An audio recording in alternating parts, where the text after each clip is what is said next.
कृष्ण पर हुई उस अभद्र टिप्पणी से संबंधित मैं एक नया वीडियो आपके बीच लेकर आया हूँ।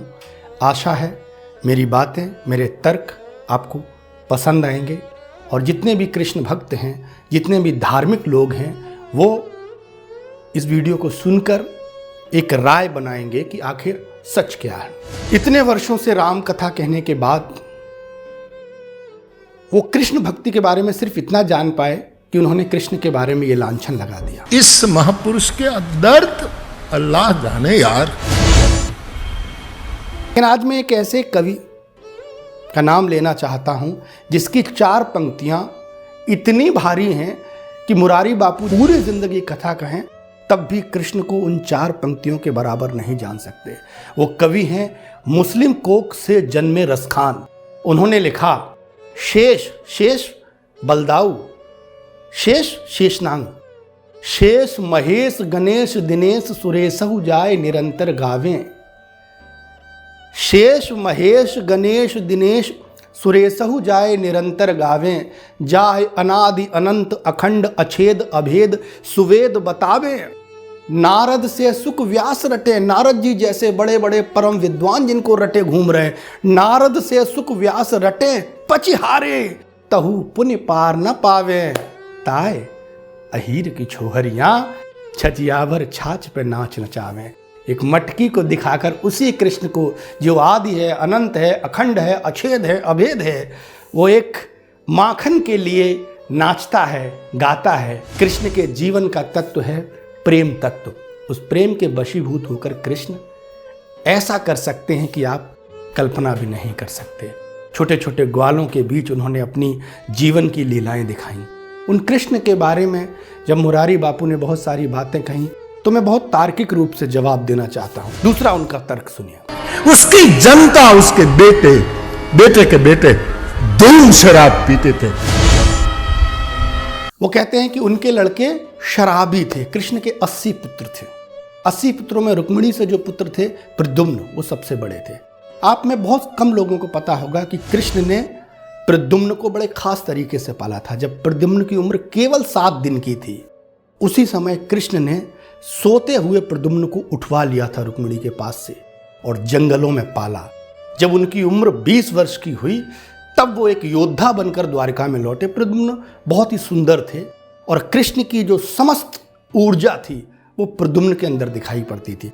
कृष्ण कहते थे, ये मेरा श्रेष्ठ सबसे बड़ा ज्येष्ठ लड़का है, इसके ऊपर द्वारिका का पूरा भार है। द्वारिका को संभालने के लिए ऐसा ही एक अजीह योद्धा चाहिए। शताब्दी के दूसरे दिन रात को नारद ने विदाई नहीं ली है, उद्धव ने विदाई नहीं ली है।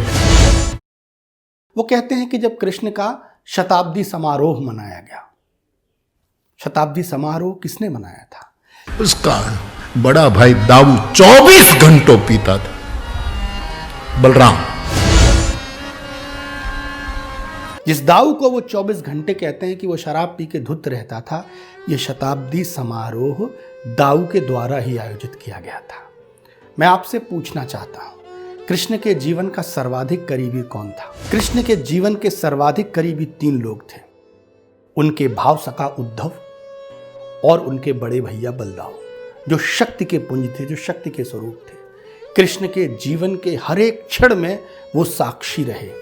केवल उस समय जब महाभारत का युद्ध होने वाला था, उससे कुछ महीने पूर्व बलदाऊ तीर्थाटन के लिए चले गए थे। मुरारी बापू कहते हैं कि उद्धव जो है, विदाई नारद ने और उद्धव ने विदाई ली थी। किस बात की विदाई भाई? उद्धव विदाई लेकर कहां जाएंगे? कृष्ण में जब गोकुल से पधारकर कृष्ण ने मथुरा में पहली बार पांव रखा था तो यमुना के किनारे मिलने वाला पहला व्यक्ति उद्धव था। वो दिन और कृष्ण की मृत्यु का दिन, उद्धव जीवन भर कृष्ण के साथ रहे। जहां रहे कृष्ण वहां रहे उद्धव। उद्धव कोई अतिथि नहीं थे कि उनसे विदाई लेंगे।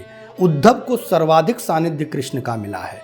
कृष्ण के प्रतिरूप उद्धव को ही माना जाता है। कृष्ण के भावों के प्रतिरूप में उद्धव का चेहरा था। जब महाभारत का युद्ध होने से पूर्व बलदाऊ तीर्थाटन के लिए गए तो कृष्ण ने उद्धव को उनके साथ भेजा। बलदाऊ क्रोधित थे तो उद्धव उनके साथ गए और कृष्ण ने उद्धव से कहा कि आप जाना, जहां तक दाऊ तुमको साथ ले जाएं वहाँ तक जाना, जहाँ दाऊ तुमको मना कर दे वहाँ रुक जाना। उद्धव उनके साथ चलते चले गए। दाऊ हिमालय की तरफ चले गए और उद्धव वहीं रुक गए। और उद्धव के रुकने के पीछे एक कारण था। जिस बद्री केदार के दर्शन करने हम जाते हैं, उसी ज्योतिर्लिंग की स्थापना करने के लिए उद्धव वहाँ रुक गए थे। और महाभारत के युद्ध प्रारंभ होने से कुछ दिन पूर्व उन्होंने वहाँ से चलना शुरू कर दिया और अंतिम दौर में दुर्योधन और भीम का द्वंद्व हुआ तो बलदाऊ और उद्धव दोनों उस कुरुक्षेत्र में उपस्थित हो चुके थे। तो उद्धव जो हैं वो हमेशा कृष्ण के साथ रहे। ये जानकारी आपकी बिल्कुल गलत है कि नारद के साथ उद्धव ने भी विदाई ली थी। इसको आप जरूर दुरुस्त करें। इसको समझिए कि उद्धव कृष्ण से कभी अलग नहीं हुए। उद्धव वो शख्स थे, कृष्ण की मृत्यु से कुछ पल पूर्व तक उद्धव उनके साथ रहे थे। उसका एक बोल कोई नहीं मानता। वो कहते हैं कि कृष्ण का एक बोल कोई सुनता नहीं था। ये बिल्कुल कृष्ण अंतिम समय तक शक्तिशाली थे।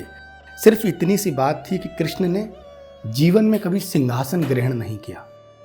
जितने भी राज्य जीते, चाहे वो जरासंध का हो, नरकासुर का हो, और भी जहाँ जहाँ कृष्ण ने आक्रमण करके राज्य जीते, धर्म की स्थापना की, वो सारे राज्य उनके लड़कों को दे दिए। कृष्ण ने कभी भी किसी राज्य की शासन व्यवस्था नहीं संभाली। द्वारिकाधीश उनका सिर्फ नाम होता था। द्वारिका जैसी एक शानदार नगरी बनाने के बाद भी कृष्ण ने अपने पिता वसुदेव को उसका राजा बनाया और भैया बलराम को युवराज बनाया, जो पूरी शासन व्यवस्था देखा करते थे। तो मुझे लगता है कि जहाँ से भी आपने ये कथाएं पढ़ी हैं, मैं ये नहीं कहता ये छोटे मुंह बड़ी बात होगी, लेकिन मैं इतना ज़रूर कहता हूँ कि आप अपने ज्ञान को दुरुस्त ज़रूर करें। ये जो आप बातें कह रहे हैं ये बिल्कुल ही अनर्गल प्रलाप है। इन बातों का कोई मतलब नहीं है। मुझे 4 की माफी मांगनी है और रुक्मिणी की क्षमा मांगनी है। चौथी सत्यभामा की क्षमा मांगनी।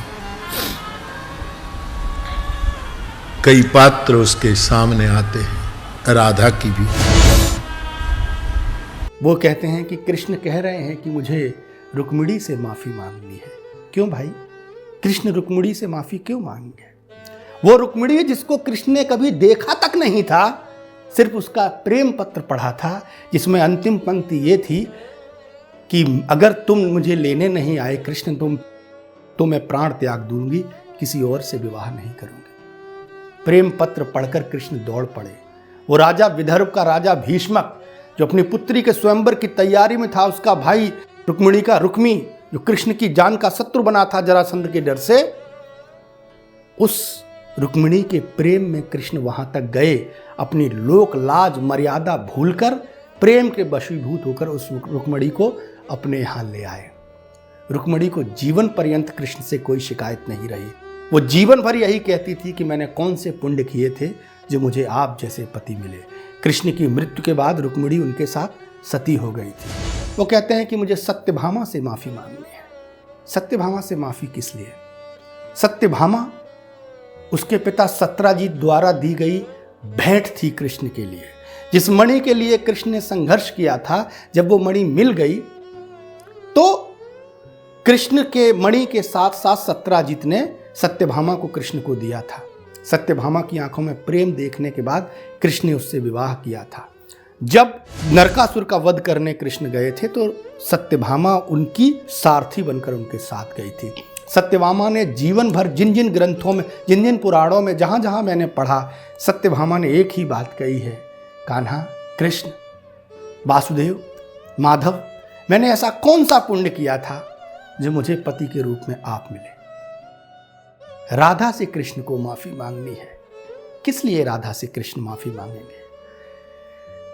आप मुरारी बापूजी से मैं प्रश्न करना चाहता हूं कि उनकी पत्नी अगर हों तो भी कभी उनको कोई नहीं जान पाया। कितने लोग उनकी पत्नी को जानते हैं, लेकिन कृष्ण ने एक ग्वालिन जिससे प्रेम किया उसको ऐसा सम्मान दिया कि पूरी दुनिया उसे आज तक पूजती है।